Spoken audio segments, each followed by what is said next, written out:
Thank you. Yeah, so I'm in between you and final freedom. So I hope everyone makes it till the end. So today I'll talk about non-Gaussianity. We have we've come to this point um, after directing you through a journey from saying we want to constrain fundamental physics using cosmology, as the title of this lecture series claims to do, and we've shown that in principle inflation, or trying to trying to extract information from the inflationary epoch, would in principle constrain fundamental physics, because we are probing these extremely high energy scales, right? As we showed yesterday, up to 10 to the 16 GeV, which is way beyond what we can ever hope to achieve on any experiment on Earth, right? So in that sense, inflation seems to be an ideal testing ground for testing fundamental physics. But we also realize that the limited amount of information we can ever hope to extract from measuring Gaussianities, from measuring this power spectrum, because this power spectrum only depends on the amplitude and perhaps scale dependence, which in the minimal, in its minimal form only has 2 degrees of freedom, right? So I also mentioned that, okay, perhaps maybe this scale invariance is more complicated. There could be a running of this parameter ns, but there could also be some features, some oscillations, which we maybe in the future will be able to detect. But beyond that, there's not much you can do from the scalar power spectrum. Now, of course, one of the most illustrious signals then becomes gravitational waves from inflation, but we have so far only found upper limits. And in principle, reaching beyond current upper bounds, beyond, let's say, 2 orders of magnitude of what we have, is probably impossible. So if it turns out that r is below 10 to the minus 3, then that would be it. Yeah, we won't learn much more about measuring power spectrum. And so that's why many people in the field, especially working on inflationary model building, are so excited about the prospects of non-Gaussianities, going beyond the power spectrum. And I think, based on my brief discussion with Will, you have seen already the idea of the bispectrum, in principle, in terms of what we can observe. So in this case, we're focusing on the CMB bispectrum, because it's I would say the easiest to detect in principle. But just as a reminder, so the idea that I've already mentioned a couple of times is that if indeed the fluctuations in the early universe are truly Gaussian, then the only thing that we need to measure is this power spectrum. And then Will, in his tutorial, showed that you can expand, use this Edgeworth expansion, to show that the first relevant, in the approximation of weak non-Gaussianity, the first thing you would like to measure is the bispectrum.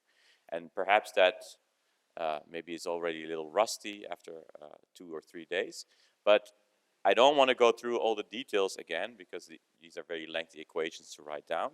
But one useful analogy, again, is just if you think about one-dimensional distributions. So let me go briefly through that, and then hopefully it will become clear for those of you who are not familiar with thinking about these higher order correlation functions, why it's such a sensitive probe of non-Gaussianities, this bispectrum, okay?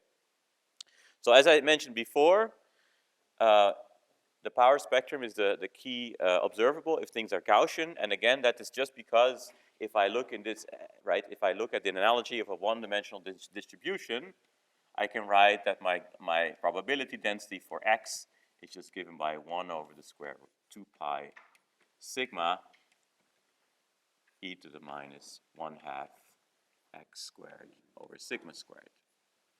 And you can think about this power spectrum as the field, as the field level variant of sigma, right? So you should think about CL as something that is related to sigma. Okay, so then suppose we want to say that this but this probability density is modified because we think there are non-Gaussianities, then we can just say, and we assume that these non-Gaussianities are weak. Then in principle, we can write something like the following. Let's see. We can write something like the following. We define a new distribution P of x, which I call P of x twiddle, which is P of x Gaussian, and this is also my Gaussian, times some function g of x, where g of x, if x goes to 0, is 1. And generally, it's not a very large function, so it's close to 1 everywhere. So that means that if it's exactly 1 everywhere, of course, we're back to our Gaussian distribution.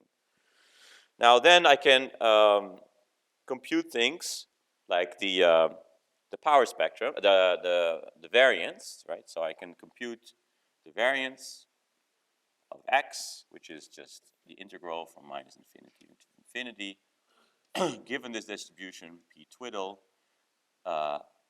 x squared dx. And because I know this function is 1, almost 1, I can Taylor expand it around that value, around 0, but then noting that in that case, if I approximate this with a Taylor expansion, I get P Gaussian x times 1 plus dg dx, x equals 0 times x plus 1 over 2 factorial dx squared, x squared dot dot dot. Okay? X squared dx. So that's what we would get if we just expand this. And if you do now assign gg dx in x equals 0 with a parameter that for reasons that will become clear soon, we'll call fnl. Yeah, just a parameter fnl, it's just a number. And we associate the second derivative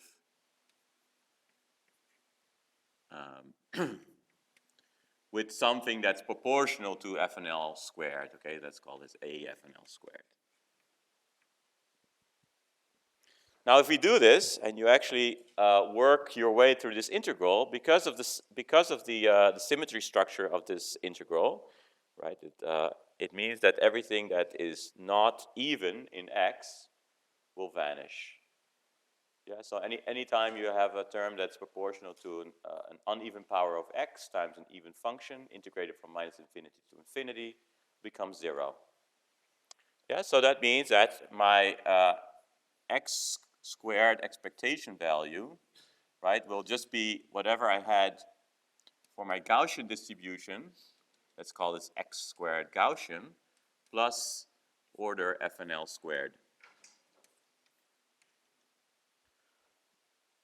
Yeah, so if I have some non-Gaussian, weakly non-Gaussian distribution, which I've modified with a very simple function that I don't have to specify, the only thing I have to say is that the first order is fnl and the second order is order fnl squared, then I find that my distribution, my variance is modified by correction of order fnl squared. Now, if I do the same thing for the bispectrum, for the sorry, not for the bispectrum, for the x cubed term, then I know, of course, because if the distribution was truly Gaussian, then we know that this is 0. Right? So there's no contribution from this if the distribution is Gaussian, again, for the same reasons that x cubed times the probability, a Gaussian probability, integrated from minus infinity to infinity is 0. But now we'll see that this correction will be of order fnl, like linear in fnl. Yeah? So that's effectively just showing you that if I have anything that's weakly non-Gaussian, then I anticipate that the best channel to search for these effects is looking at the expectation value of x cubed, and this is usually known as the skewness, or these one And then we associate it at the field level with the bispectrum.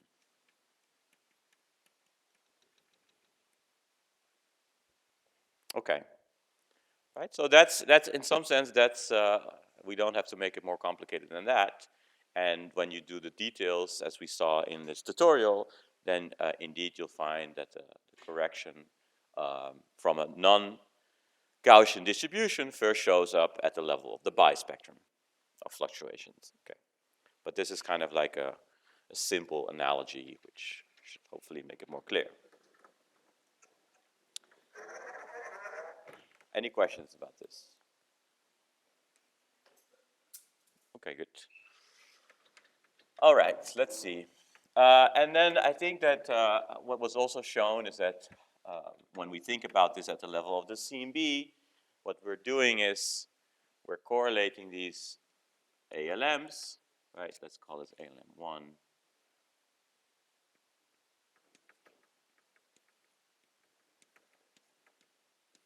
Right, this is what we would measure in the CMB, and that is proportional to, well, that we just define as the bispectrum. M1, M2, M3, L1, M2, L3. And then we can show that, that this can be simplified, or at least the thing that we have to worry about can be simplified based on statistical isotropy, but also based on the fact that we know that this forms a closed triangle, so it has some additional symmetry, that this can be written as this Gaunt factor, M1, M2, M3, L1, L2, L3, times what is called the reduced bispectrum. Okay? So the reduced bispectrum only depends on the three multiple moments. And this term here is called the Gaunt factor, or integral, and it only depends on geometry. In fact, if you think about this, so this is, of course, in spherical harmonic space, but if you think about this same type of expression in 2 dimensions, which you can do, so if we assume that we can approximate the curved sky by a flat sky, then this Gaunt factor would just be replaced by a delta function. Okay, so think about this Gaunt factor as some equivalent of a delta function on the curved sky. Okay. So let's see if I have to say anything more about this. Yes. Okay. All right. So that just tells you what we have to measure.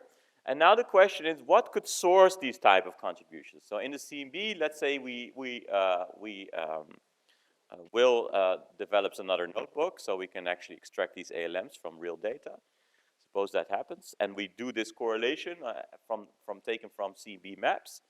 What are the type of contributions that we can expect? Like, is the only thing we can see in the sky, would that only be of primordial origin, right? And the answer, of course, is unfortunately not. There are other factors that come to play, right? We cannot assume this is fully, right? It's not that the CMB is perfectly Gaussian, even in the absence of primordial non-Gaussianities. So what are the types of things that we would have to worry about when we try to measure these things? And I'll get back to that later as well. So the first thing, as in as trying to get fundamental physics, we are interested in these primordial effects, which I'll just abbreviate for now with PNGs, so primordial non-Gaussianities. And of course, the main point is that we think that these are somehow imprinted at the end of inflation, and they propagate all the way through by just linear transfer functions up until signatures in the CMB that we observe today. Okay, so these are related to inflation. Okay, but of course they could also maybe be caused by some other early universe stuff. Even the process of reheating can induce non-Gaussianities. So whatever they're coming from, but the main point is the assumption is that somehow they are not caused by late time effects. So late time effects, I would say there's two types. There's what we call secondaries.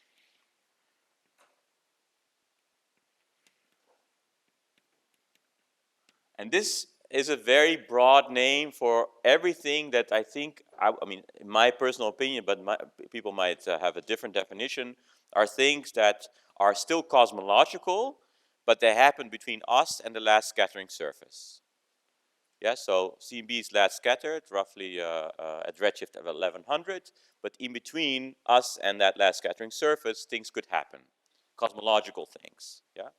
Anyone has an idea what type of cosmological things could still happen between us and that scattering? Large scale structure. And what would that do, for example? Yeah, but like what type of effects would you, let's say you have a photon and it propagates through the universe.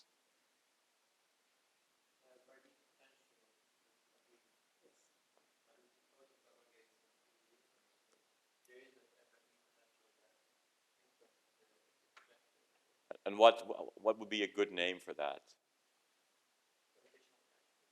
Nay, as in the effect. Lensing, Sachs-Wolf, yeah, yeah, integrated Sachs-Wolf, yeah. Now, of course, that's all in principle included, but I would say the largest effect that we can measure today is caused by lensing. So the photons are deflected, and that causes lensing, and that in principle leads to a non-Gaussian distribution of photons. Okay, but there's also other things. For example, you get the kinetic Zonyov-Zeldovich effect, yeah, the thermal, so the K is Z and T is Z.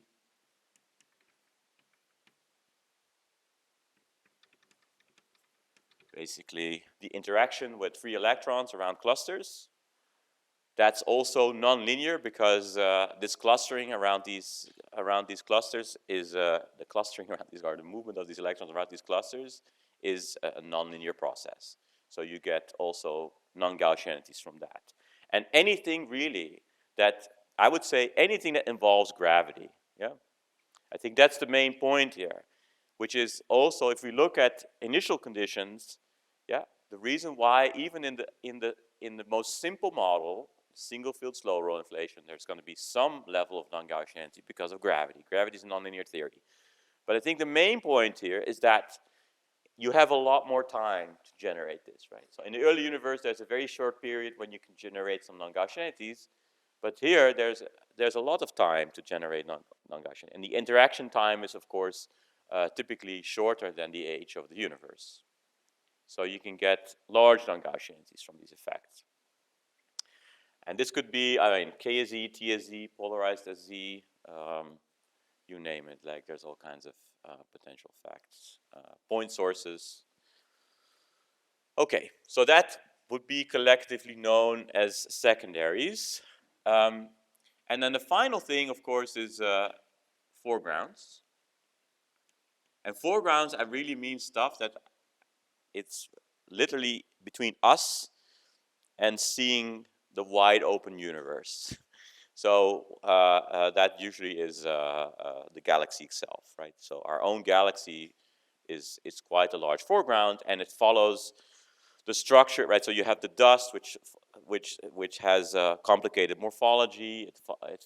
It follows the magnetic fields and whatnot, and so that is in principle quite non-Gaussian. Now, of course, the foregrounds have the advantage, at least especially compared to lensing contributions, that the frequency dependence of these signals is very different from a CMB signal. Yeah, so that helps us to disentangle these effects. Now, again, I think I want to point out that these and these are most likely, under most circumstances, much larger than these. Yeah, that already kind of points out the challenge that we have. And what is another thing that maybe that is important, of course, is that we kind of can deal with these secondaries because we know the physics. So in some sense, the physics that produces secondaries is known, but when we look at inflation, even though we can compute the signal, we do not know what we're looking for. It could be one of many possibilities. Yeah. So that makes that a little bit different. There are some uncertainties in the signal of secondaries, so that's still something that you have to be worried about. But in principle, it's usually assumed that this is known physics. We also assume that these things are, in some sense, uncorrelated. So if I somehow have an effect that's caused by secondaries, it doesn't correlate with effects that are produced by primordial physics. Right? So they, in some sense, decouple. Another thing maybe worth pointing out, especially, well, that's not maybe or less relevant for C and B, although there is some way to actually learn something about the redshift dependence of these effects, is that if you have, let's say, these same things in large-scale structure, then the primordial signal is truly imprinted, so it's fixed as a function of redshift, while these secondaries, they evolve. So that's another way in which you can kind of disentangle these two effects in principle. Yeah. In the C beta, it's harder because we're really looking at some integrated effect. But in large-scale structure, you can imagine looking at different redshifts, right? So that will allow you to disentangle some of these late-time effects. Okay. Any questions about this? Because then we move on to the signal itself.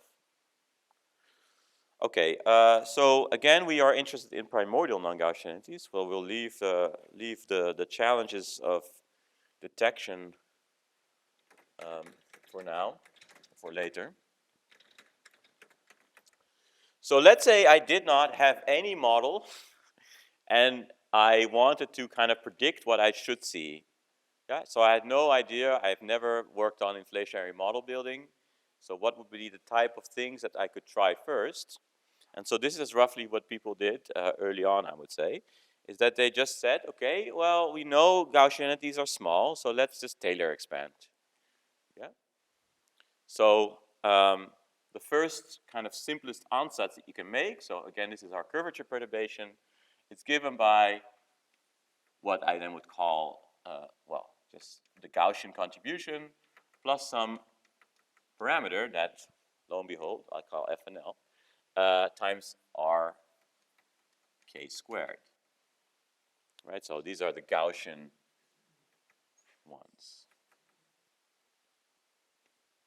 So this is the answer that people made, and if you do that, so let's say you compute the associated bispectrum coming from such an expansion, you find that this bispectrum is given by, so I'm just going to drop the N and G for now. 1, 2, 3. This is proportional to conservation of momentum. Sorry, proportional. Times 3 copies of your power, 2 copies of your power spectrum.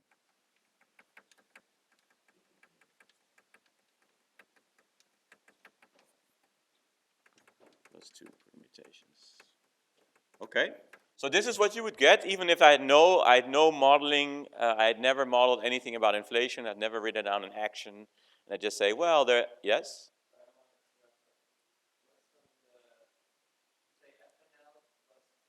Oh, yeah, it's hard to see, yeah?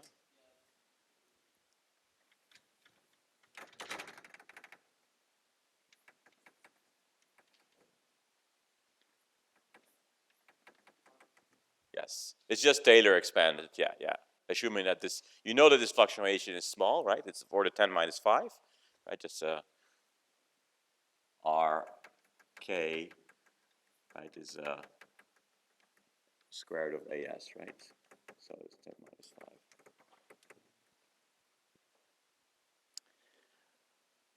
5. It also shows you that in order for this effect to be large compared to this fluctuation,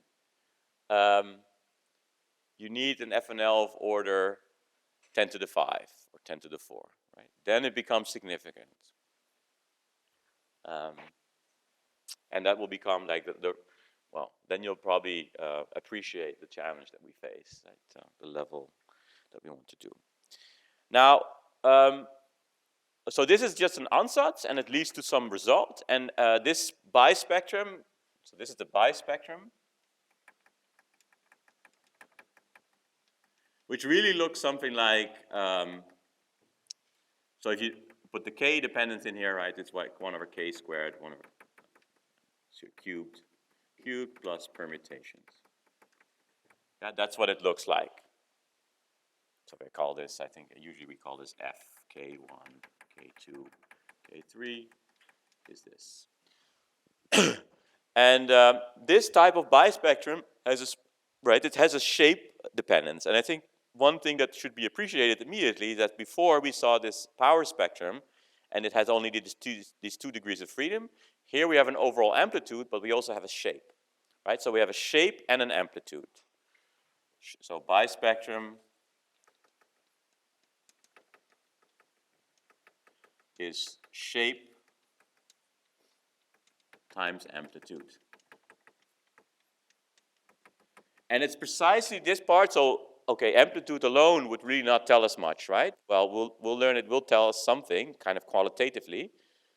But the shape dependence here is key, right? Because we can now start to distinguish between different models. If I build an inflationary model and it has a certain prediction for what kind of shape it is, I can compare it to the data, and if I do detect this type of shape in the data, then I know this must be the correct model of inflation. So that's the line of thought here. Now, it was shown over a series of papers, but I think it culminated in a paper by Juan Maldacena in 2002, that if I consider single field slow roll inflation, so for single field slow roll inflation, this amplitude, which again we call FNL, is of order slow roll. Yeah, so for single field slow roll inflation, we know that FNL is of order slow roll. Let's call it order epsilon. Okay, so this is this means it's undetectably small, right? Because epsilon could be 10 to the minus 2 or lower, and we have to then compare it to this fluctuation of 10 to the minus 5. So we're looking for deviations from Gaussianity, 1 in 10 to the 7th of order that size. So that's really hard to detect, and most likely it's out of reach, at least for now, for sure. Yeah, I mean, maybe in the future, but not now. So that meant that people started thinking about, okay, but it's fine, single field slow roll is a nice model, but of course it's really just a very simple ansatz. That, is, of course, partly is its magic and beauty, that with just a single field you can generate all the observed conditions. But it did make people think, well, maybe that's not a complete model. And of course, before, inflation was invented in the early 80s, and since then people had, 20 years to think about all kinds of different models of inflation that maybe are more connected to UV complete physics or otherwise. And so people started thinking about what if we just look at these models and see what type of non-Gaussianities they produce, right? And so for that, I'll take like an example that is not really capturing every possible model, but in I guess this was 2006, it did capture a lot of existing models. And so the assumption for that model was an action of the following form. So we had S equals 1/2 d for x, and then we had square root, I guess, minus g r plus 2p x v. So this class of models is known as, I think, generally known as p of x models because of this function p of x. And this x is basically the kinetic term. So x is just minus 1/2 d mu phi d, g mu nu, of course. Forgot about that. G mu nu d mu phi d mu phi. Okay? So if you look at this model, then we can already simply read off what single field slow roll would be. So for single field slow roll, we would have P equals X minus V. Okay, so then we're back to our model. But then they said, oh, but in principle, this type of model captures all kinds of different scenarios, and I encourage you to look up those scenarios. Again, this does not capture everything. For one, of course, this is still single field inflation. There's only one field. And a very interesting potential possibility is that there's more than one field during inflation, and that's not captured by this parameterization. It was also later shown that the best way to expand your action is by using effective field theory, which allows you to write down all the terms that are consistent with the symmetries of your theory. So that's a much more systematic way of doing things, and it keeps your expansion under control. Now, the EFT of inflation by itself, again, would probably cover at least 4 or 5 lectures to explain. So I'll stick with this model, but just to tell you that that's not, in principle, not the end of the story, right?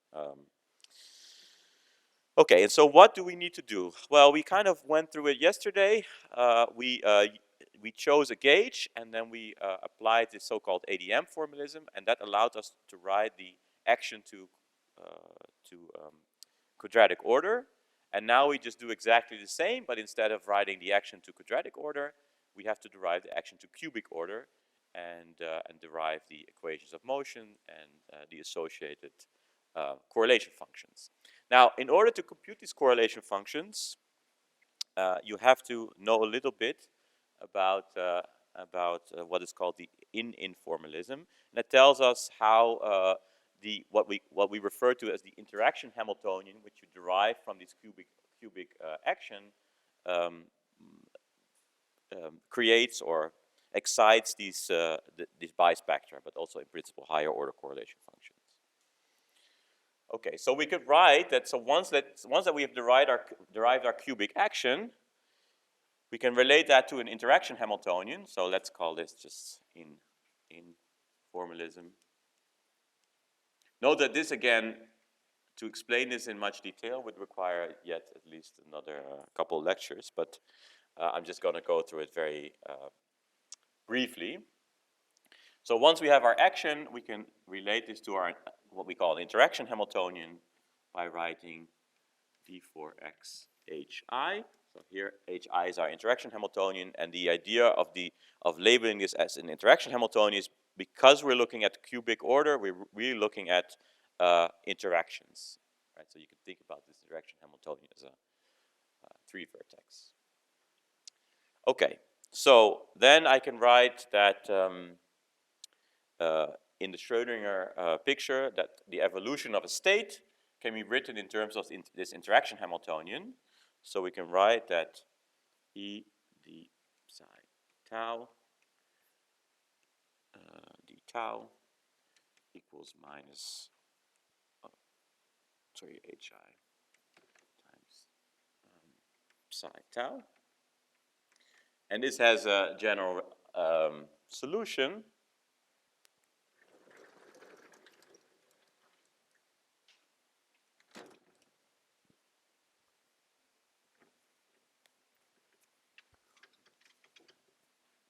Okay, this has a general solution that my state at some time t is given by the time-ordered exponential minus I t naught times some tau hi tau prime d tau prime of an initial state. Okay, and given that I know this evolution, I can now write any correlation function by squeezing this between a ket and a coset of this state.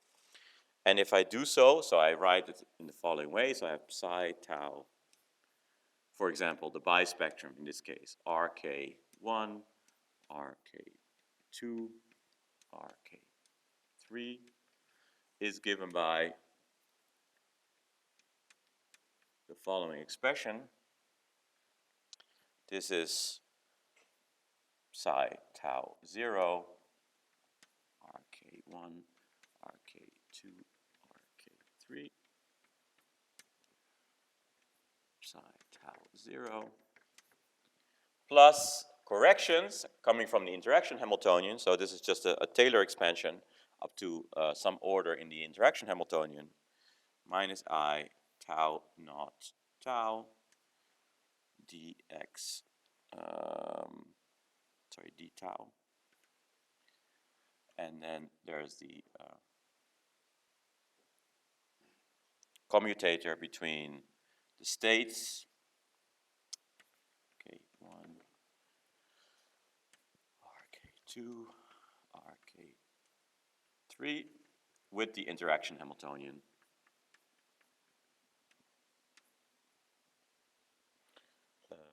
Yes, and this still has to be squeezed in between two states.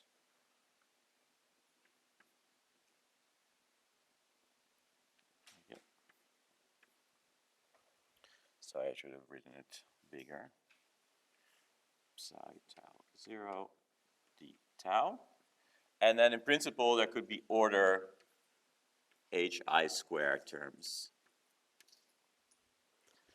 So this is our correlation function.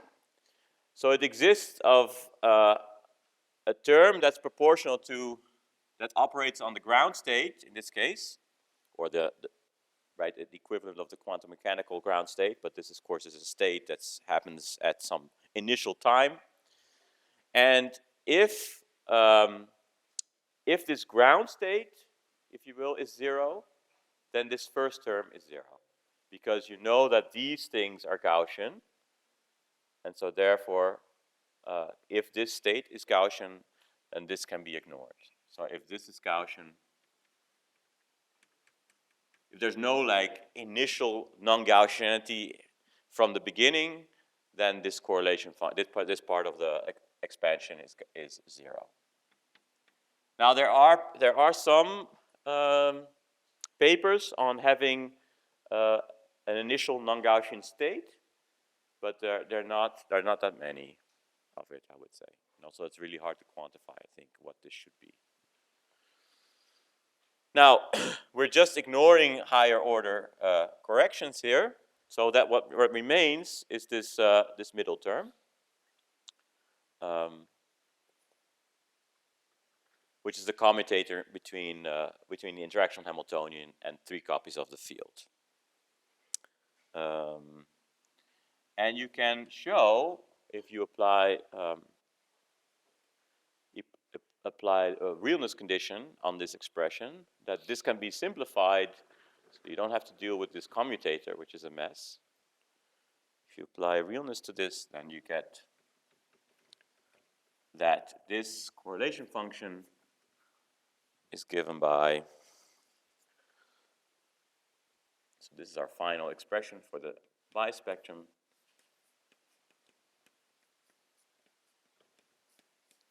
given by 2 times, minus 2 times the real part of minus I integral tau naught to tau of d tau prime r k1 r k2 r k3 h I. So that's it. So once we have our interaction Hamiltonian, in order to get the bispectrum, we have to convolve it with 3 copies of our perturbations. So in that sense, it makes it quite simple. So once I have my cubic action, this is all I have to do. And something similar you can write for higher order correlation function. Okay? So that's the idea. Now, of course, we have these boundaries, so we have to choose what to do here, because we work in almost a sitter. Our upper bound near the end of inflation goes to 0, and our lower bound is set to minus infinity. So this is usually minus infinity, and this is set to 0. Okay. And then again, we discussed yesterday that to solve these equations, you have to assume an initial condition, and the initial condition is assumed to be the free vacuum in the infinite past, which is known as the Bunch-Davies vacuum. Yeah, we had the same thing for the power spectrum. Okay, now without like showing you all the messy details, but I'm just going to give you an expression. So the final expression for your cubic action that you can derive from these P of X models is given by the following. So S3 is given by d3x d tau a squared epsilon. So there's an epsilon here, very similar to what you saw in the power spectrum. H curly h c 1 over c squared times 1 minus 1 over c squared plus 2 lambda over sigma times r dot cubed. So that's again cubic in the fluctuations. And that there's another term, minus 3 over c squared, 1 minus 1 over c s squared, r dot squared, plus 1 minus 1 over c squared, r delta r squared, partial r squared, dot, dot, dot. So this looks like a complicated expression, and of course it is, because that's what we can expect from these cubic actions. Now, there's a couple of things. So I have put here dot, dot, dot. Those present the terms that you would get also when you consider single field slow roll inflation. So we're ignoring them for now, simply because they will not really contribute to this bispectrum. And the thing we're after, of course, is anything that could make large bispectra, right? We want to have something that is measurably large. Given that single field slow roll doesn't produce very large non-Gaussian entities, we're just going to ignore it. There's a bunch of new variables that I haven't introduced, but these are all related to derivative properties of this kinetic term. Yeah, so in some sense you have this very general action. There's a bunch of parameters that appear. They're assumed to be constant during inflation, so that's kind of critical here. And these parameters, Cs, lambda, and sigma, they're related to derivative properties of this function x that I introduced. Specifically, we have that Cs squared equals the derivative of p with respect to x divided by px plus 2xp comma xx. And we have that sigma is given by xp comma x plus 2x squared times the double derivative with respect to x. And the final one is lambda, which is given by x squared times p comma xx plus 2/3 x cubed, the third derivative. Yeah, so these, in principle, these lambda and sigma, they don't really have, I don't think they really have an interpretation beyond this expression in terms of derivatives with respect to this function p. But Cs is named Cs because it represents the speed of propagation of fluctuations, in this case, the speed of sound. Now, if there's no, if it's just single field slow roll, then Cs is just C, which is set to 1, right, in R units, in SI units. And what happens here is that for anything that has these more involved P of X terms, we expect that Cs is less than 1, okay? So that's when you saw not single field slow roll. We expect something like this, okay? All right. So again, just to reiterate, we're looking for something that could produce large non-Gaussianities. People said in single field inflation, we can write down this generic action, which is a function where we have a function that's an undefined function of the kinetic term. So these type of models are sometimes referred to as non-canonical kinetic models. And we find that there's a general expression under the assumption that these parameters are constant in terms of these three new degrees of freedom which appear in the cubic action. Yeah. So you already kind of see if indeed my CS is less than 1, you get amplified effects here, right? So if this is a small number, then this become large. Okay. All right. So what about the prediction? Now, there's many, I could write down a very large number of things that you could have, but in general, any model builder, be that even multi-field inflation, we have this kind of generic way of writing things, very similar to how we define the power spectrum. So we have our 3-point function of fluctuations, and we can write this as 2 pi cubed delta of k1 plus k2 plus k3. And then we have a factor that is due to the conversion between the Newtonian potential and curvature perturbation, which is 18/5. There is an F and L, and I just label it now maybe with A.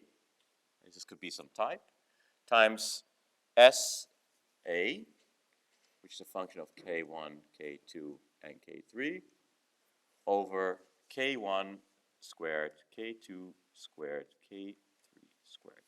Where again, this is introduced, this notation is, so you could think of what we defined as delta R squared, our dimensionless power spectrum. This is our dimensionless bispectrum, yes? Except that we actually, well, really this F and L times S is our dimensionless bispectrum. So the dimensions of the bispectrum, if it's dimensionless, it's 1/k⁶. So that's why this is the equivalent in some sense. Well, I would say F and L times S, okay? So we have a very similar format. And so now the question is, what are these shapes and what are these Fs for this kind of model that we just discussed? So it turns out that for the dominant terms that we considered above, any term that's proportional to lambda, so that's the second term here, that term is proportional to what is of the following form. It looks like 3 times k1, k2, k3 over 2kt cubed. And we have defined kt as the sum of the 3 momenta, the modulus of the 3 momenta. Okay? So you see here, this object is dimensionless, right? Because we have k cubed in the numerator and k cubed in the denominator. So that's why it's equivalent of this power spectrum, which also is dimensionless, modulo some small scale dependence. And then the terms associated with CS are proportional to 1 minus kt, 1/kt times the sum. This is quite a long term, unfortunately. I larger than j, ki squared kj squared plus 1/kt squared, sum I unequal to j, ki squared kj squared plus 1/8 sum ki cubed times 1/k1, k2, k3. Okay. And what about these parameters f and l? So again, they can also be derived after we do this integral, right, over time. And I'm just going to give you the results. And these f and l parameters, so f and l sigma, sorry, lambda is given by 1 over 18 times 1 minus 1 over cs squared plus 2 lambda over sigma. And FNL C, what is FNL CS is minus 7 over 24 times 1 minus 1 over CS squared. Okay, so that's our amplitude. And the main message here is that this amplitude is large. So this is large if CS is smaller than, much smaller than 1, or if lambda over sigma is much larger than 1, yeah? So that's when you get large non-Gaussianity. So if you have your favorite PET model and you can fit it into this P of X, you can just you can do the derivatives with respect to X itself, compute the values of CS, sigma, and lambda, plug this back into your FNLs, and it will tell you exactly how large FNL could be. Huh? But that's, of course, again, only if your model can be written in this way. If it's a different model, then it will be a bit more challenging. Now, you think, well, these shapes, they look awful in terms of the modules of the momentum dependence. But it turns out that really they're all roughly the same shape. Okay, that has to do with this modeling here, where you introduce this this non-canonical kinetic term. And they have well, we refer to this collection of shapes as equilateral or orthogonal.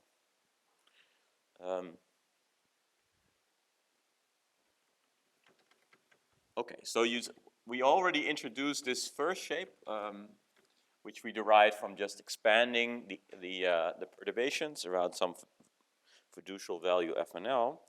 But here I will define all the possible things that we could think about. So this particular model leads to so-called equilateral or orthogonal shape.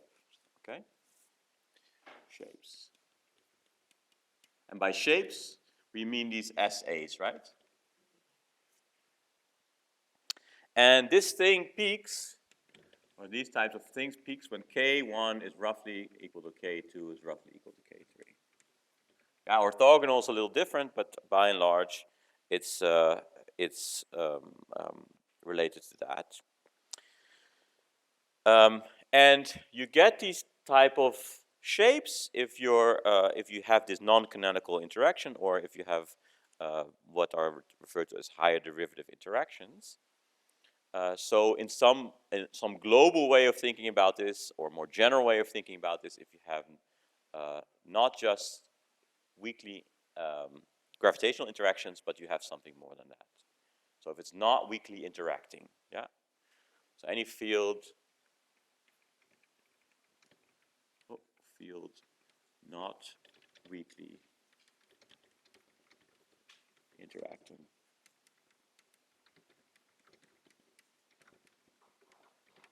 Okay, and then the second shape we already had, which was local, right? It basically is covered by, if I just perturb my perturbations, and that had this. It has the property that it's large when K1 is much smaller than K2, K3, and of course permutations thereof. So it's large in squeezed, so-called squeezed limit. And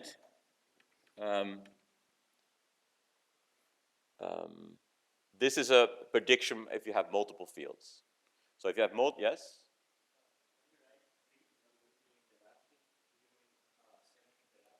Yeah, only self interactions, yes. Yeah.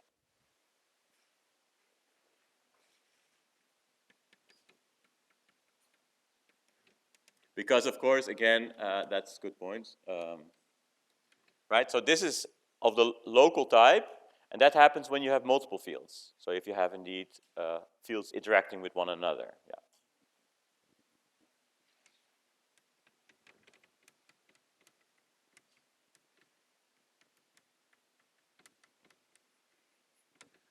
Okay. Now, these, I would say overall, these are the type of shapes that we're looking for because they are, they're very discriminating. Yeah, and I'll show you kind of in what way we look at this. But that doesn't mean that it's not the end of the story. In particular, there's been a very popular program known as the Cosmological Collider, which has shown that if there's any heavy particles flying around during inflation, they can actually interact with the scalar degrees of freedom at the quantum level, and that produces non-Gaussianities as well. And then if we look at the squeeze limit, this is a very nice property. If we look at the squeeze limit of these bispectra, we could learn something about the mass and the spin of these heavy particles.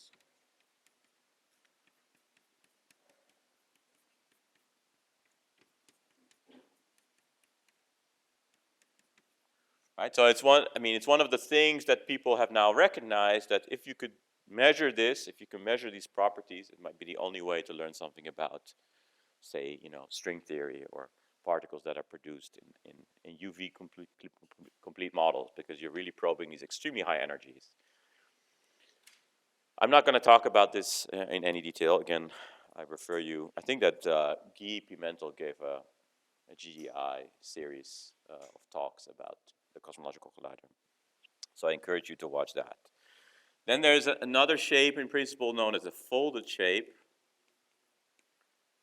And this is a prediction if you have a non-standard vacuum.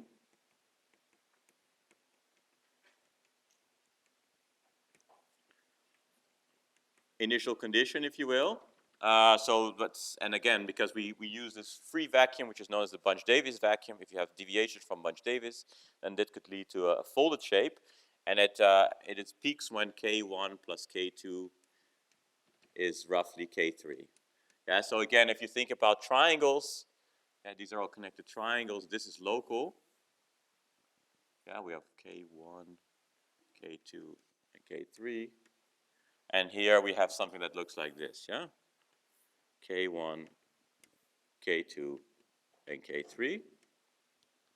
And for equilateral, of course, we have an equilateral triangle. Yeah? And then, so this is non-standard vacuum, but it's also been shown that if you have, so this typically leads to, right, so this typically leads to, well, the way this comes about is if you have terms, so here, here you have these terms that go like 1 over kt, yeah, which is the sum of these momenta.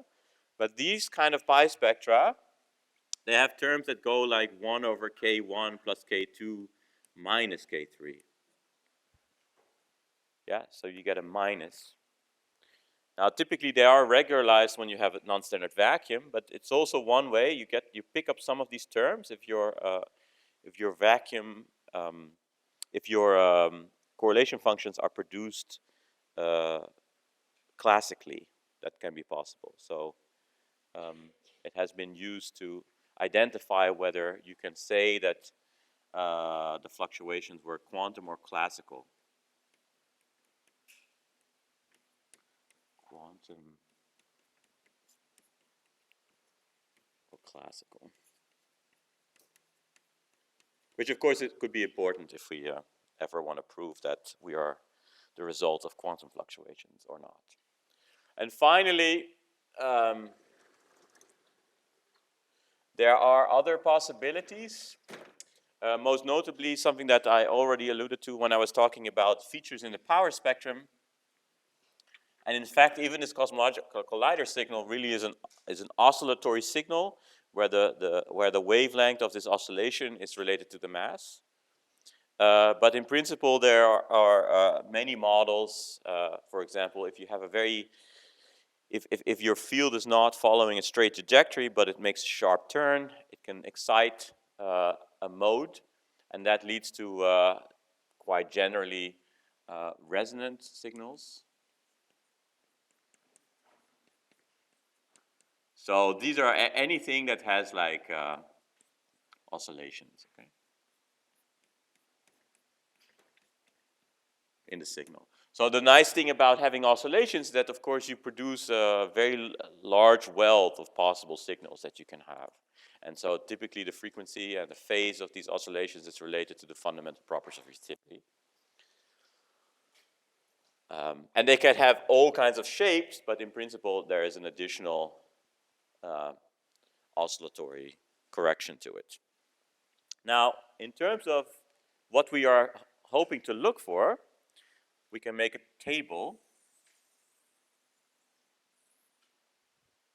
And this is a table that we produced in a paper in 2014, which in some sense ruined our own ambitions. In some, maybe it set our ambitions too high, and that has now caused some problems, which I'll explain later. But so we could write FNL orthogonal / equilateral less than 1, and then we have here FNL orthogonal equilateral larger than 1. We can write FNL local smaller than 1 and FNL local larger than 1. Yep. And what is the broad consensus about these parameters? That if this is true and this is true, my model should be single field slow roll. Yeah, so if these two are indeed small, and small is less than 1 in this case, then we have single field slow roll. If this one is large and this one is small, it is single field because these are only self-interaction, but non-slow roll, if you will. Right? So you have, well, I would say not weakly interacting.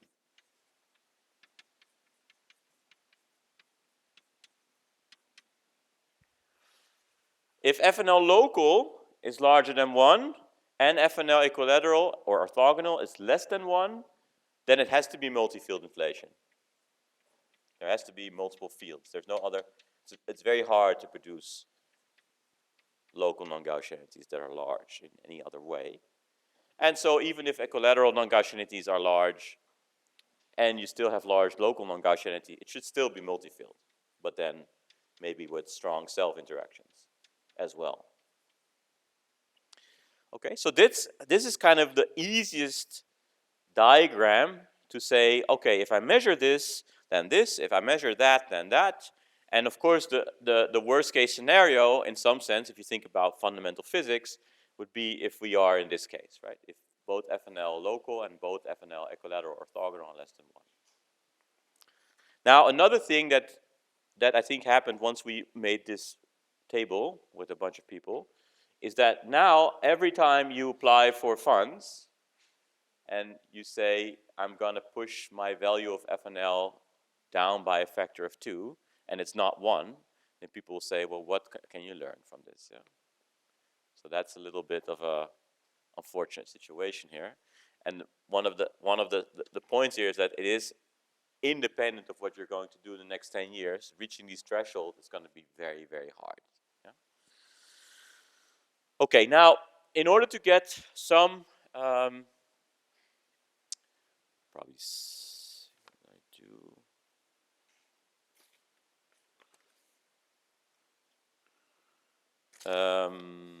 Yes. So we didn't do any derivation of multi-field inflationary models, right? Which again give you a very strong local signal, but there's a very clever way to do that without going through many of the tedious details that we have to go through when we do it from the action principle, and that's known as the delta n formalism.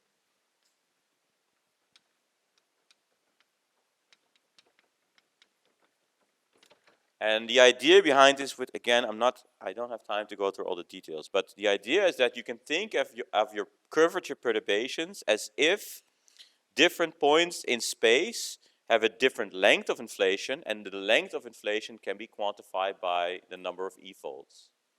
Yeah? So you could relate your curvature perturbation R T of x with delta n. Okay, and that delta n is defined as n t of x minus n t, where n is just the number of e-folds. Now you can Taylor expand this effect. So you can Taylor expand now. So R can then be written as what we call NA, and A is just a label of the field. So in this case, A is always larger than 1. There's multiple fields. That's the argument. Delta phi A, so fluctuations in field A, plus 1/2 NAB, delta phi A, delta phi B, plus dot dot dot. And these NAs and NBs are, so NA is the derivative, the partial derivative of N with respect to phi A, computed at a rise and exit at a pivot scale, and NB or NAB is given by N d phi A star d phi B star. Okay, so we have now an expression in terms of these quantities, and the nice thing is that these derivatives only depend on background quantities, so you only have to keep track of these fluctuations in the fields and not in the ends anymore. So that allows you to write, for example, directly a relation between the power spectra coming from in multi-field inflation. So we have delta phi A, delta phi B, which is 2 pi squared k plus k, like before, times delta A B P phi of k. And then that allows us, through this relation, to write that RK, RK prime equals NA and B P phi k. And so that you can do for the power spectrum, but then you can also do this for the bispectrum. And if you do the math, which there's a link in my notes, which is referring to Chris Burns' set of lecture notes that he wrote about inflation, and that is where they derives all these quantities. So I'm not going to bore you with that. But the main thing is that I can quickly derive with just a few steps that the 3-point function is given by the following: 1/2 NA and B and C D of NAB over NC squared PR K1 PR K2 plus permutations. And there should be a 2 pi here cubed. And there's, of course, momentum conservation. And the main point here is that this we know, right? This is the local shape, right? The product of power spectrum is the local shape. So your multi-field model automatically gives rise to this local shape, and the amplitude associated with this model, if you compute it, is given by 5/6 NA and B NAB over NC squared. And so if you this is what they found. I think the paper that where they found this is from, I don't even know, 2004-ish. I can't remember. But the main point here is that whatever they get from this very simple delta n formalism, you can also obtain if you do the full calculation. Yeah, similar to how we derived the action for p of x. Right. So again, so for multi-field models,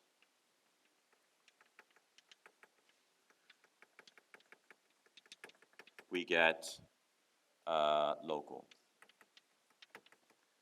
non-Gaussianities. Okay, good.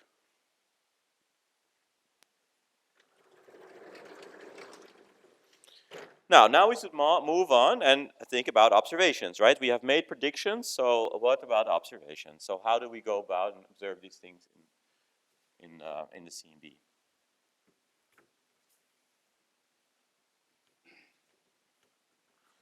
Observations. Any questions about this so far? Yes. I hope it's not too, say, technical, but sometimes I've read that the delta n formalism is a non-perturbative way to do observations. Is it because we're not expanding the action? That's what I mean. I don't know what they mean by this, but I think it's because these n's, these derivatives of the e-foldings is not perturbative. So that's a non-perturbative quantity. So that's why I think, but we call delta n in this case, which then come down to these derivatives, these NAs and NABs. These are non-perturbative quantities. But I'm not an expert on the history of delta n formulas. I'm just saying that there's a very clean method to do this very quickly, giving rise to local non-Gaussianities without going to the puha of what we did for example, for P of X models. Yeah. Yes.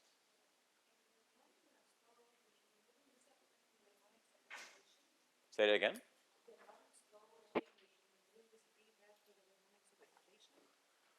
Well, okay. So now the question is, what does it mean to be non-slow roll? Is it rolling fast, or do you have an additional friction, right? So that's, I think, that's basically what it's referring. So you could still meet the necessary conditions, but because even for the power spectrum, there's a 1 over CS correction. Yeah. So then there's a 1 over CS and a 1 over epsilon. So they can compensate one another, for example, right? So there's ways to still get the same dynamics, at least at the Gaussian level, but then produce large non-Gaussianities. Yeah, yeah. Okay, so what would we do? So as said before, we have defined this AL. What we're going to measure are these spherical harmonic coefficients. And we showed, or we claimed, that this is equivalent to this Gaunt factor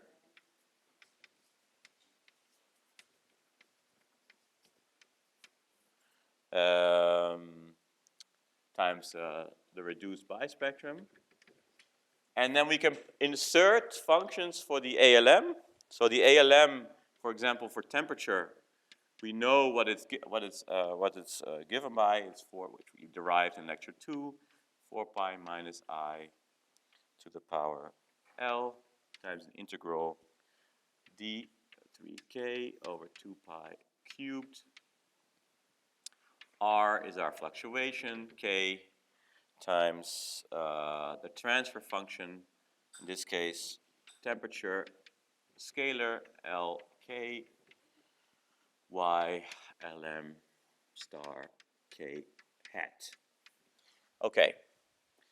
And now if we use the following, so if we write a delta function that appears in the bispectrum in the following way, using an integral e to the I k plus I k x, and we use the Rayleigh expansion of the exponential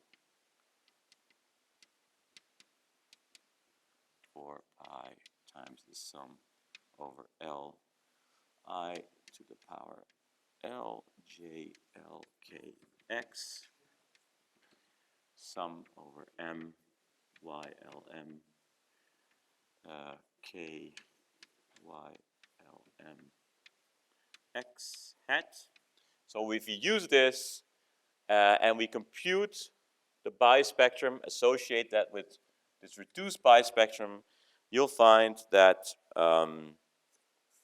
the bispectrum itself can be written as, so B L1, L2, L3 is given by FNL A, where A is your type, times AS squared times 2 over pi cubed, and then there's an integral the chi squared, so we've associated x with chi, the co-moving distance, or conformal distance.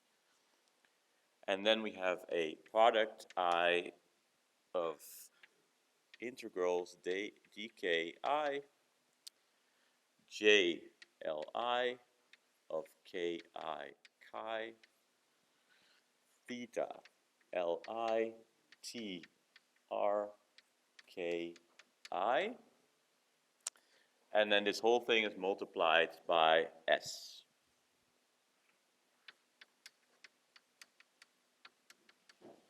Okay, so this is our final expression for the reduced bispectrum, and we've written it in terms of this amplitude and in terms of this shape.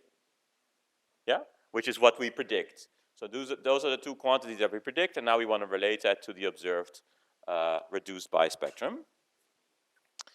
So we can try and measure this in the data, but there's a couple of caveats. Okay, so one thing is that if you look at the shape, yeah, and you see this shape here, if this function couples these k's, which is the case when we have shapes that are proportional to, for example, 1 over kt. Yeah, you have the sum of momenta in the denominator, and so that couples these integrals over k. And so that means at the level of your numerics, you have nested loops.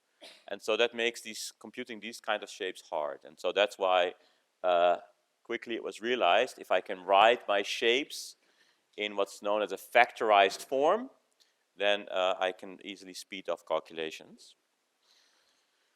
And so that's what people did. Now, the local type, because it's already proportional to the power spectrum squared, that's already of that form, right? So the local shape, you don't have to do any fun. You don't have to change that or make an approximation. But people then did make templates, so-called templates, shapes for equilateral, and that is given by S equilateral is given by cyclic over P, Q, and R of KP plus KQ minus KR over K1 plus, K1, K2, K3. So that's a template that people developed for these equilateral shapes, which is factorized, as you can see, right? It's just a product of functions that you can envision, you can integrate separately in this function here. And similarly, there was a orthogonal type shape that people proposed as well, which is a little bit more involved. It's given by 1 plus p times S equilateral minus p times some function gamma k1, k2, k3 cubed over k1, k2, k3. And this p is then roughly 8.52, while gamma k1, K2, K3 is given by 2/3 sum A smaller than B, 3 K A K B, minus 1/3 sum A to 3 of K A squared. Okay, so that looks complicated, and I guess it is, but it is still factorized. So you have a lot of terms, but this factorization really saves the day. Now, how do you estimate these things in the data, right? We can write down an optimal estimator for this. There's a lot of detailed notes on this in my lecture notes, so I encourage you to go through that if you're interested. But by and large, of course, we have derived this distribution function for ALMs, as was done by Will in one of the tutorials. And so the only thing we then have to do is minimize this distribution function with respect to FNL. So we have this non-Gaussian PDF, which we denoted as p twiddle. Yeah, and then the thing we have to do is we have to take dp twiddle dFNL and then maximize this for FNL.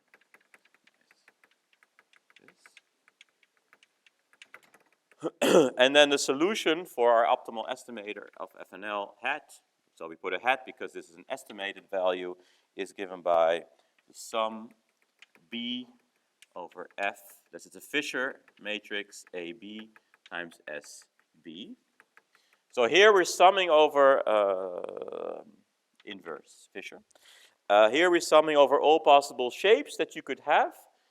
This kind of means that if I'm looking for non-Gaussianities, I can try to measure equilateral, local, and folded all at the same time, but I have to make sure that when I do that, I marginalize over all these other types of shapes.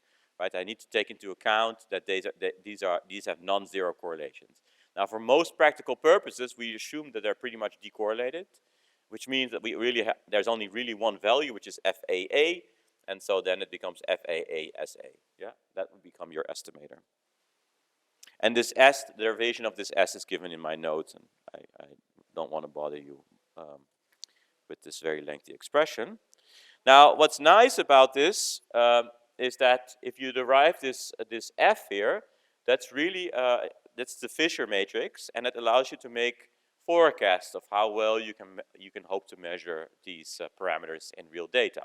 And so now I want to share you some slides as my final contribution, because I really don't want to draw it. Here we go. Okay, first of all, just to give you an idea, this is a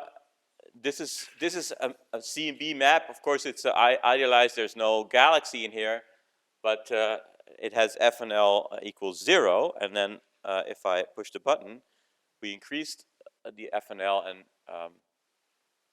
yeah, you see it's very hard to see. Yeah, only at the level of order 1,000 we can start seeing things by eye. So this is really hard to do. Yeah, even 100 you can hardly see, right? Okay. So what are the predictions? So in the next couple slides, I'll show you kind of this Fisher information. So the Fisher information gives you the signal to noise, or if you will, the error bar on FNL, okay? So it's either signal to noise or the inverse of that, which gives you the error bar on your FNL parameters. So what can we do? So let's assume we do like an ideal experiment with the CMB, and I see how well I can ever hope to do on these very important shapes. So that's shown. I don't have a pointer. Oh, I have a stick. So here's the signal noise, in this case, signal noise squared. I used T, E, and T plus E. And this is for local, equilateral, and orthogonal. And the assumption is that I'm trying to obtain the signal noise for any in these types, right, of order 1, which was our goal, right? Because we want to get FNL of order 1. That's kind of what we want to aim for. And as you can see here, this is in the CMB, and the assumptions here are, well, actually, the assumptions here are you have full sky, no foregrounds, no nothing, no noise. Yeah? well, no noise. There's cosmic variance, but no thermal noise. And you see that only FNL local, if I combine temperature plus polarization, I can get FNL, a detection of order 1 here. If I measure my spectrum out to L is 4,000. Yeah, and just realizing where we're at now with Planck is L max of 2,000, and only in temperature. Polarization is much worse still. Now for equilateral, it can do the same, and as you can see here, it's hopeless, yeah, because even with temperature plus polarization, I'm not even hitting 10 to the minus 2, yeah, which means I can at best make a non-detection that is much larger than this threshold of 1. Orthogonal is a little better. You can actually, so what you can see here is that the way the signal noise grows as a function of L is a power law. But what is kind of intriguing about this is that local seems to grow like you expect, roughly, which is that it grows like the square root of the number of modes. Yeah, so modes in some sense is an L. If you have higher L max, higher resolution, it scales, the error bar scales, or the signal noise scales accordingly. It's like as if you have independent samples, right? This is you're assuming your covariance is Gaussian, so all your samples are independent. Then you see that, that this scales like mode counting, but these other things do not. And it's actually really much worse. So this is much worse than mode counting. And so we showed in a paper also with Will that that's because of the way the CMB kind of blurs the information in some of these triangles, because it's a last scattering surface, but it has a finite thickness, and that means that you lose information. But if you, let's say you would say, okay, maybe in the future, how far can I get? I think for equilateral, if you assume that this kind of continues indefinitely, you'd need L max of 135,000. Yeah, so that would require, I don't know, a CMB dish. Yes, I'm almost done. CMB dish of I don't even know, 1,000 meters. Ridiculous, right? So that's really out of the question that we can ever hope to do that with the CMB. But it does show you that, independent of the fact that this has a poor scaling with the number of available modes or the resolution, we just need more modes. Okay, so that's what you would need to do this. So yeah, just as a definition, so where are the modes? Oh yeah, another point I wanted to show you is that in that forecast we showed, we assume that this covariance is Gaussian, but we know, as I already told you, there's lensing. And lensing introduces mode coupling, and therefore your covariance is no longer Gaussian. So if you just measure this and you try and see how well you could do with future measurements, I think this is for like Simon's Observatory. You see that you hit this floor, right? So you cannot improve your error bars on FNL because lensing kind of cuts this off. And the same thing is true for orthogonal shapes. Yeah, and the nice thing is that in principle that's fixable, right? So you know what lensing does. So what you can do is de-lens your data. So if you de-lens, you basically go back to your predicted sigma. So that's nice in principle. At least we know what to do, in theory. In practice, we have never applied this, but in theory, we know what to do. Now, where are all the modes? So this is kind of a nice way to show where in the universe is the information hidden, in principle, which is kind of the co-moving volume divided by the co-moving volume up to redshift 1100, which is the moment that the CMB was formed. And you can express this in percentages by just computing the integral onto this function. And large-scale structure, if you have all the modes available in large-scale structure, it's about 18%, so about, let's say, 20%. The epoch of reionization and cosmic dawn, they make up about 40%, and then the dark ages is 30%. Now, there's a bunch of caveats here in the sense that, okay, these are modes, but they're not necessarily useful modes, okay? So in large-scale structure, of course, things are very nonlinear. So even though we might have 18% of the available co-moving volume, maybe only a fraction of those modes inside that volume is usable. Anyway, so let's say we could probe this area. So we did this with a student. Let's say we can probe this dark ages, which is very linear. And there we see, okay, here again, now we have error bars. So error bars on FNL equals 1 as opposed to signal noise. And you see that for local, yeah, you can push this down if you go crazy to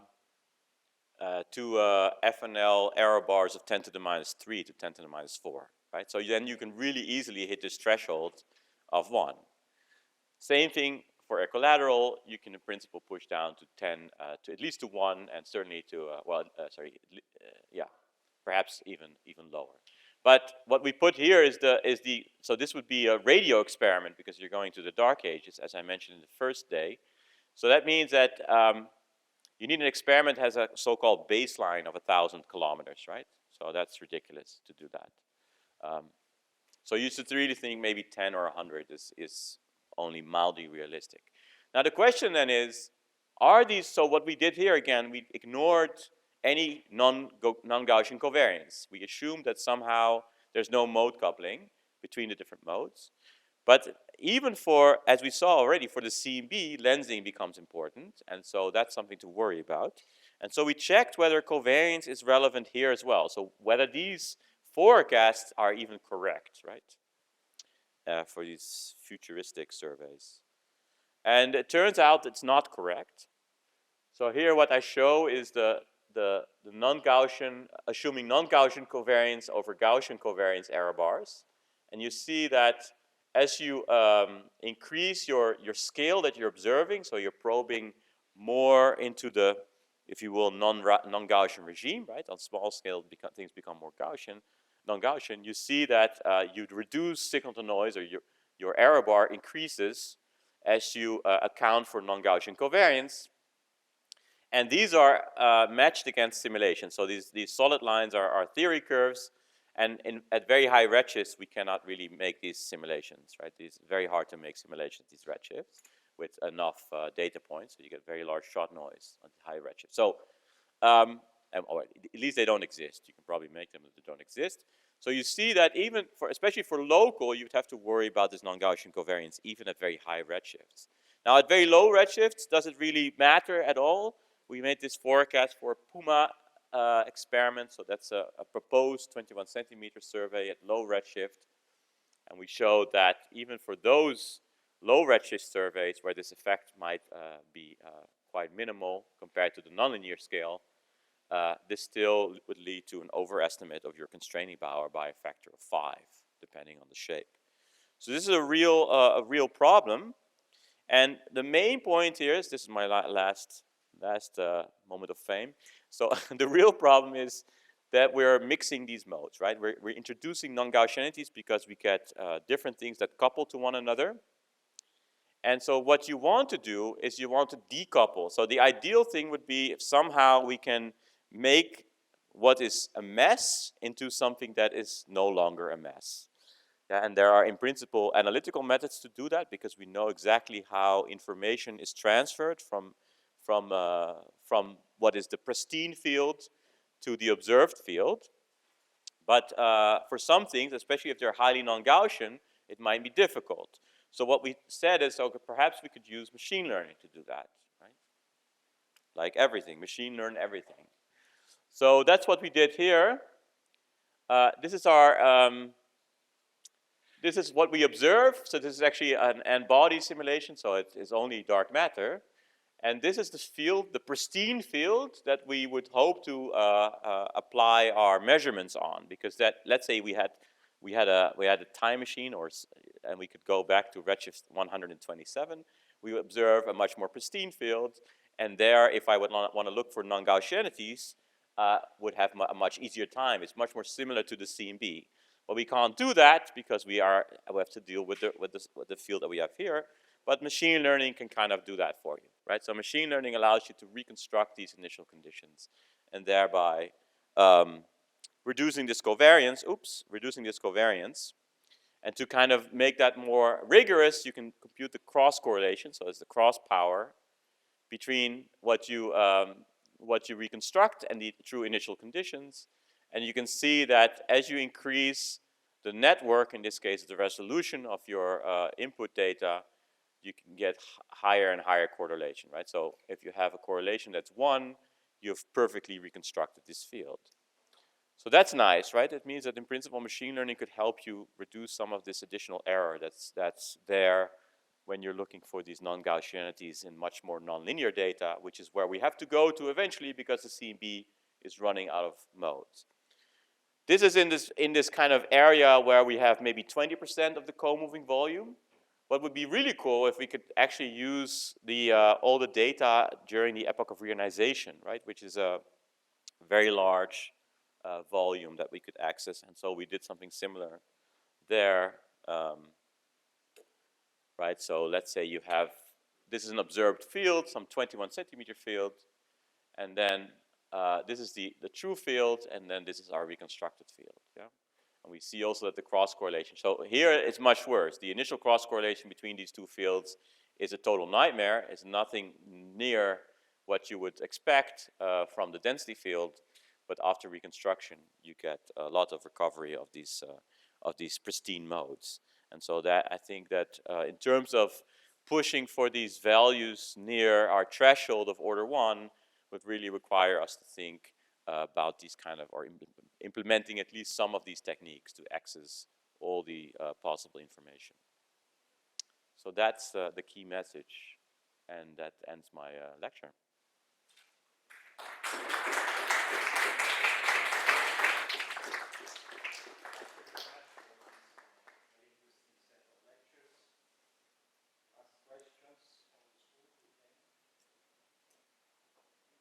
All clear? Everyone's tired, I suppose. So, Yeah. what you were taking in the previous slide, when you were taking away the extra noise, yeah, to go back to the, well, I don't know, did you say it was reionization? No, like This is z equals 0, right? And then yeah, this is dark matter field. Yeah. Z, I don't know, like 127. Yeah, this is 127 because that's where the simulation suite that we use, they initialize their field at that redshift. Yeah. So what you're doing is taking out the late time bits. Yes. Well, not I'm, the machine. Yeah, the machine is. So the ones that you mentioned before, integrated subworld, lensing, Well, this is only dark matter field, so this is really just taking out the gravitational collapse in some sense. Yeah. So there's no, this is not a CMB map, this is a dark matter map. Yeah. and when you say reconstruction, is it like some machine scanning that picture and literally coloring each pixel? So you give it, if you give it this image, it will tell you that this is the initial condition, just like in 1 second, like this was just the result, because you trained on what it should look like. So what it learns that there's a correlation between these two, which is very nonlinear. So when you do it with OCR, it's optical character recognition. Because you said you trained. Yes, yes, it's a UNet in this case. Yeah. Yeah. Any other questions? Okay.